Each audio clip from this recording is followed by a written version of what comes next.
What if I told you that Tony Stark, the genius billionaire, playboy, philanthropist, became the Sorcerer Supreme and fixed the world? But you might ask, Tony Stark doesn't have mastery of the mystical arts and access to various sources of magical power. So how did he become the Sorcerer Supreme? You see, within the Marvel Universe, becoming the Sorcerer Supreme does seem to require some level of engagement with the mystical arts. While there's no explicit rule stating you must be born with inherent magical ability, the title has always been held by individuals who've trained and honed their skills in magic. Tony Stark has actually taken on the mantle of Sorcerer Supreme in a couple of different Marvel Comics storylines, including What If, Marvel's Midnight Suns, and Marvel Ironheart. But for the purpose of this video, I will only focus on the events of the Marvel Ironheart storyline.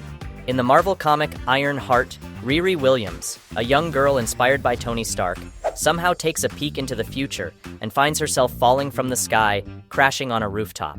Upon removing her helmet, she realizes she is in the future of the city she lives in, Chicago.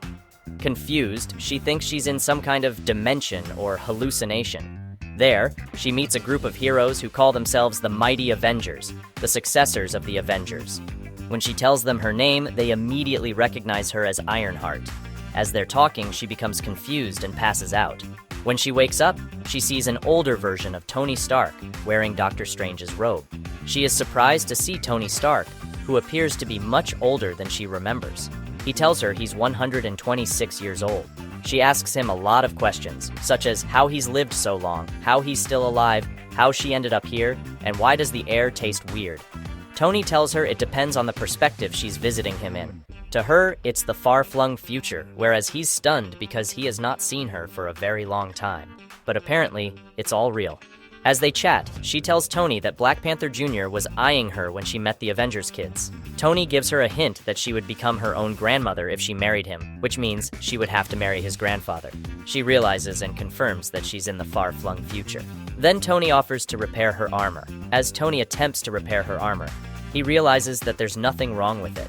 Instead, it's blocked by Tony's World Energy Shield that prevents the self-replicating energy source from running the armor's cores. Tony explains that the World Energy Shield is a form of energy-based peacekeeping system, and that he removed the internet long ago, replacing it with something superior, a new technology he's unwilling to share with Riri. She's impressed by how he's repairing her armor, when suddenly he reveals that he's the Sorcerer Supreme. After Tony upgrades her armor with the new technology, Riri tries to download the information, but Tony stops her because it could affect the timeline. She then asks him how he shifted from a lifetime of technological pursuits to mystical mysticism. Now, this is going to surprise you. Tony Stark tells Riri that after the Avengers defeated Thanos, they expanded their reach across the galaxy. In return for saving an alien race, the aliens gifted them with some of their horticulture technology, which was far more advanced than anything on Earth. The plants absorbed all the pollution in the atmosphere, cleaning and healing the environment. The quality of life improved for everyone, with disease and crime rates plummeting and tourism booming. In addition to introducing advanced plant technology, Tony also got rid of the siren. He and other scientists persuaded world governments to focus on uniting humanity rather than engaging in war. They redirected military and peacekeeping funds to scientists working on futuristic technologies. However, 22 of the people defrauded the system, or at least they tried. The others, however, made significant discoveries. Essentially, there's no more physical money, no more courts, and no more street violence. Basically, he has fixed the world.